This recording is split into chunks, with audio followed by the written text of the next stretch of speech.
Good day, sir. Good day, everyone. I am Mary Angie Medina from BSED 4C.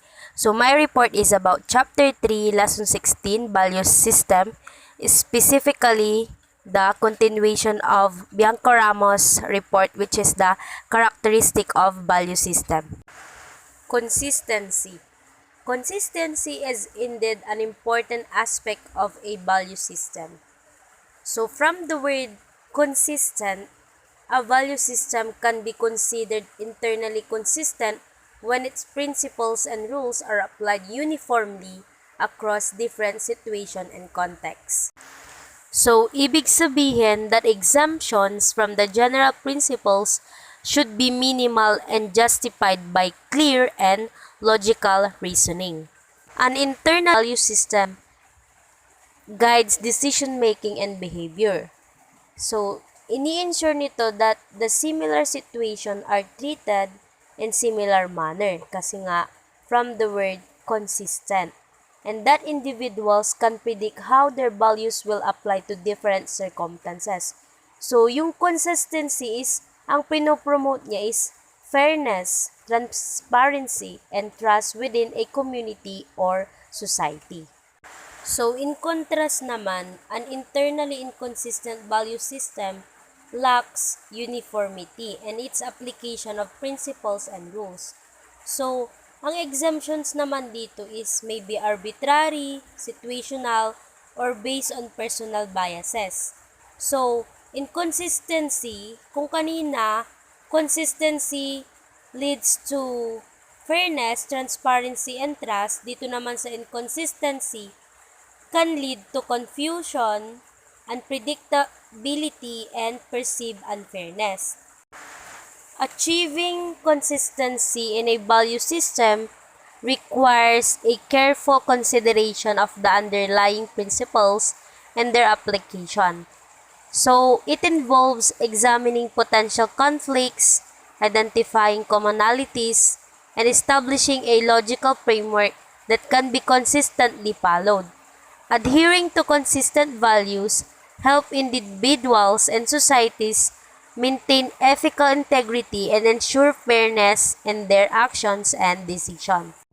Idealize versus realize. So, ngayon pumunta naman muna tayo sa idealized value system. So, when we say idealized value system, tumutukoy ito sa set of values that a person or society aspires to uphold as guiding principles for determining right and wrong. It represents an ideal or desired state of values that may not always be fully realized in practice. This idealized system often involves a simple listing of values in priority order. So, pag sinabi nating priority order, tumutukoy ito sa arrangement or sequence in which tasks, goals, or actions are ranked based on their relative importance or urgency.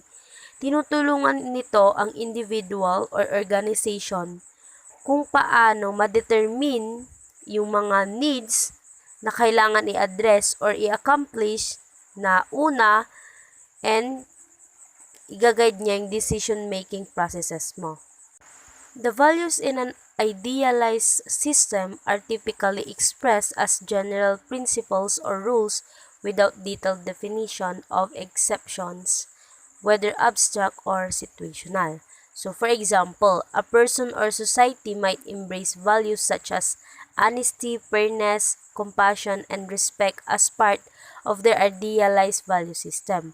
These values are presented as overarching principles that guide behavior.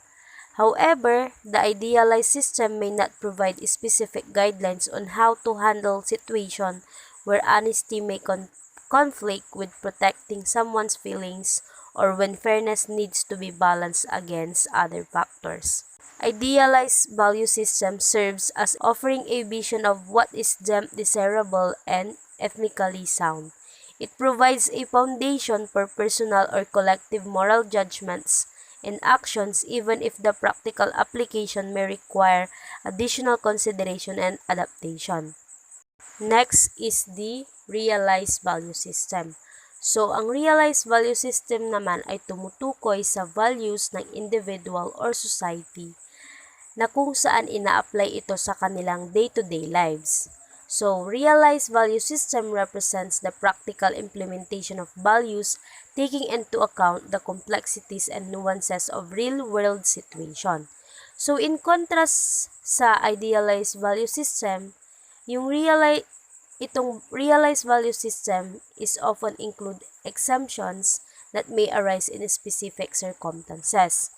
These exemptions may not be explicitly defined or consistently applied, meaning that their interpretation and application can vary based on factors. A realized value system is shaped by the interplay of personal belief, societal norms, cultural influences, and individual experiences. It evolves through ongoing reflection, learning, and dialogue as individuals and societies seek to align their values with their actions in the real world. The value it's wrong to hurt, harm, or kill another person can have exemptions like self-defense.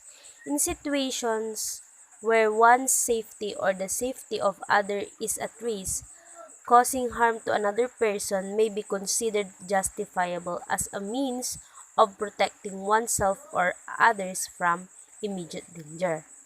Similarly, the value it's wrong to steal from another person may have exemptions in cases of extreme necessity, such as stealing food to alleviate hunger or taking essential items to prevent harm or save lives during emergencies.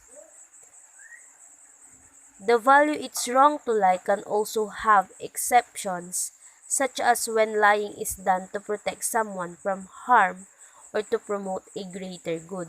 For example, a person might lie to shield a loved one from emotional distress or to prevent a potentially dangerous situation. These exemptions illustrate that the application of values is not always straightforward and can depend on various factors, including the intention behind the action, the potential harm involved, and the overall consequences. However, it is essential to note that the presence of exceptions does not negate the underlying value itself.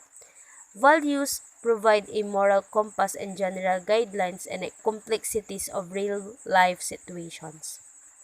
The interpretation and application of values in practice may vary among individuals and societies, influenced by cultural, ethical, and personal belief.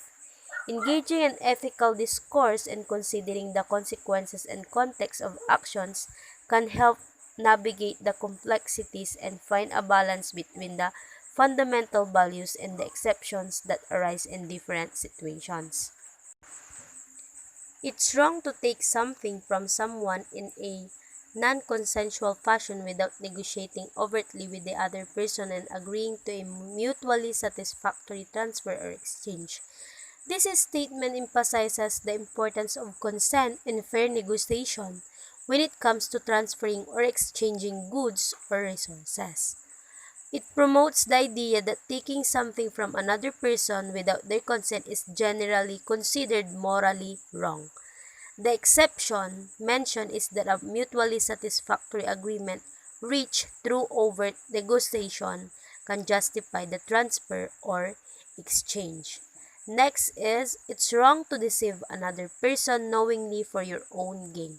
This statement highlights the ethical principle of honesty and condemns knowingly deceiving others for personal benefit. It suggests that intentional deception is generally considered morally wrong. It implies that one should strive to be truthful and transparent in their interactions with others. Next is, it's wrong to take deliberate overt action to prevent another person from exercising his will as long as that exercise does not interfere with your own exercise of will except when the other person's will serves to violate the aforementioned principles. So this statement underscores the importance of respecting individual autonomy in the right to exercise one's will as long as it does not infringe upon the same rights of others. The exception mentioned here is that it becomes justifiable to prevent someone from exercising their will if their actions violate the aforementioned or violating the rights of others. Next is individualism versus collectivism. In individualism, the emphasis is on the autonomy, rights, and interests of the individual. Individuals are seen as the primary unit of society and their needs and wants are given priority. So the implicit exception of associated with individualism is that the actions of the individual should not harm others. This exception recognizes the importance of respecting the rights and well-being of others. In collectivism, the focus shifts to the needs and wants of the society. The well-being of the collective takes precedence over individual interests. This perspective acknowledges that individuals are interconnected and that their actions can have a significant impact on the larger group. Rarely is the exemption invoked in collectivism that the prioritization of society's needs and wants is acceptable as long as it does not excessively restrict individual freedoms. Both individualism and collectivism can have positive aspects and potential drawbacks depending on the specific context and values involved. We've already highlighted some key aspects of how societies function. Societies are created to serve the collective's interests and well-being of their members. The specific functions and benefits provided by a society are generally determined through a consensus or agreement among the majority of individuals within that society. It is common for societies to require contributions from their members in order to sustain and provide the necessary services and benefits. These contributions can take various forms such as taxes, fees, or participation in certain social responsibilities. By requiring contribution, societies ensure that the necessary resources are available to fulfill the agreed upon functions and provide the benefits of all members. You bring up an important point regarding the relationship between society, individual behavior, and the values agreed upon by the majority. Societies often establish certain rules and restrictions on individual behavior to maintain order, protect the well-being of its members, and uphold the values that have been collectively agreed upon. It says here, of necessity, as you can see here, the exceptions associated with values like these can become recursive and often convoluted. So, pag sinabi nating recursive, tumutukoy siya sa characteristic ng value or principle that is self-referential. It means that a certain value or principle is applied consistently and repeatedly throughout the system, influencing and guiding other values or principles within it. So when we say convoluted naman is used to describe something that is complex, intricate, or twisted in a way that makes it difficult to understand or follow. Thank you.